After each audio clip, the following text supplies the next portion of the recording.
Okay, movie review today is Going in Style. Apparently this is a remake of an older movie, so I'm talking about the one that just came out, the 2017 version. Right, so the reason I saw this movie, this is one of those movies I really didn't have a good reason to see, except it was just circumstances. Specifically, The Power was out last night. Yesterday, kind of all of yesterday. So, you can't watch TV. I mean, you can't even really read after the sun goes down because there's no lights.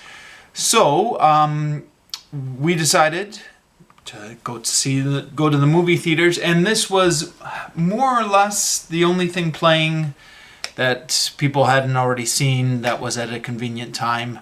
So, we just saw it. It was one of those movies you see out of convenience. Now, before going in, I knew very little about the movie. I had seen some previews for it, I think, on YouTube, and it looked decent.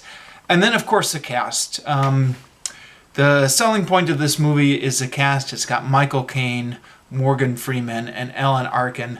And anybody who knows those guys, I mean, everybody knows those guys. So those guys are usually in very good movies. I mean, they're good actors, and I think they have a fairly reliable track record of picking good movies. And so you think, well, you know, you can't go too far wrong with this one. This has got to be decent. But it's terrible. It's just, I mean, I say terrible. It's not like as bad as it could be. It's not like offensive or anything like that. But it's just boring and cliched and lazily written, and it's just one of those movies that's just, I think Hollywood throws out a certain number of these movies every year that are just there to make a quick buck. Nobody's trying to do anything artistic, and this is just one of those movies. It's a comedy, but it's not funny. I mean, the laughable jokes are few and far between. So the joke is they're all old. So you've got a whole bunch of old guy jokes, which is, I don't know. I think aging, although it's a fact of life, it's a somewhat depressing fact of life. So it's a bit of an uphill struggle to make it funny. And the screenwriters just aren't up to it. The jokes are not funny. And then it's just boring. I'm going to go ahead and spoil everything here because, for one thing, don't see this movie. I'm doing you a favor by spoiling it. And for two, there's really not a lot to spoil here plot-wise. The movie plays out more or less how you think it's going to play out. It's a heist movie. You know, get a group of guys together and rob a bank. And if you've seen one of these movies, you've seen them all. You know how this works. So they have this idea, and you're kind of waiting forever for the plot to kick in gear first. So first of all, they're just kind of three old guys sitting around being old and complaining about the fact that they're old and can't pay their mortgage or health problems or stuff like that. And you're kind of just waiting, and I'm thinking, okay, well, at some point the plot's going to kick in eventually, and then it'll get interesting. And so then the plot does kick in eventually. They get this idea to rob the bank. And they go...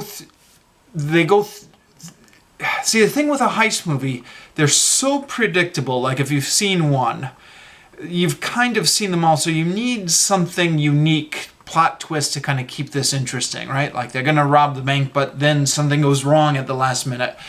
And there's really not a lot of plot twists in here, or at least nothing really interesting. So they go it's just boring on that account. They go through the whole thing where they're getting ready to rob the bank, the planning scenes, the montage scenes, they've got the map spread out. It's just as cliched as you can get it. And then they rob the bank and they get away with it. And then I'm like, okay, what's going to happen now? What's the twist? And then the police are investigating them. And there's a couple scenes where you think the police are going to figure figure it out, but then they don't. But I guess the point is, once they rob the bank, and once they get away from robbing the bank, that really should have been more or less the end of the movie. And instead it just drags on for what feels like forever. I'm not actually sure how long that was. I didn't time it. I don't know, 30 minutes? 40 minutes? Maybe it was just 20 minutes. It just felt long. Where there's this kind of long, drawn-out thing where, like, not a lot is really happening. The police are investigating him, so they get him all in the interrogation room, and they retell their alibis, and when they retell their alibis, you go through flashbacks of kind of how they had set up these alibis, but you're like, geez, I already saw them rob the bank once. I don't need to go see these flashbacks of how they filled in the extra details, or how they perfected their alibis or disposed of the evidence, which is what you're seeing in the flashback. Like, the main point of the movie is over. They robbed the bank and they got away with it. Just kind of wrap things up. And then various plot threads get wrapped up. I guess Morgan Freeman has a kidney failure, or he gets a transplant from his friend Alan Arkin. And then there's a wedding at the end. It's just, I don't know. It's just kind of wrapping up all these plot threads that they had set up that are just not interesting at all. And see, we were leaving the movie, I think, and my mother said to me, she said as we were driving away, boy, they just hit every cliche in the book in terms of this. I think she was talking about the sentimentality of it. Which is true, like, you know, like grandkids and the love interest, and just in terms of like setting up character needs and sentimentality, they did just kind of hit every cliche in the book. I think from a filmmaking perspective, they also kind of hit every cliche in the book. There was, like, you know, these really cliche transition scenes, right? Where they just kind of show random shots of the city kind of filmed from a helicopter overhead of the buildings, and they play pop music over it, rock music over it, and then they cut to the next scene. Those kind of very lazy transition scenes. I mean, I guess they're not lazy in the sense that somebody's got to get up in the helicopter. They require some manual work to film, but just kind of in terms of, like, lazy in terms of ideas, in terms of transition scenes. The whole movie was just lazy. It was lazy writing, lazy ideas. The only thing is, Alan Arkin and Morgan Freeman and Michael Caine all gave quality performances. I mean, you would think once they realized what kind of a movie they were in, they would just kind of start phoning it in and like not really caring.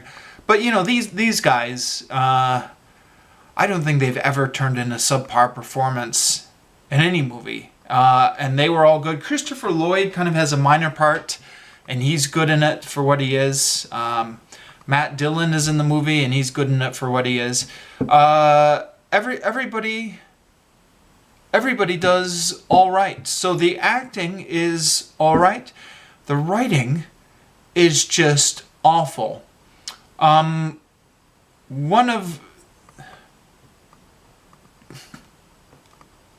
hesitating to say one of the worst movies I've ever seen, because I'm thinking now of just all the blatantly offensive movies I've seen. And this movie wasn't offensive, it was just bland. So let's say this, one of the boringest movies I've ever seen. The type of movie where you're in the theater and you're like, oh, come on. But you just finished already, like, you've wasted enough of my time, I just want to get out of here and cut my losses. That kind of movie. One of the boringest movies I've ever seen. So, don't see it.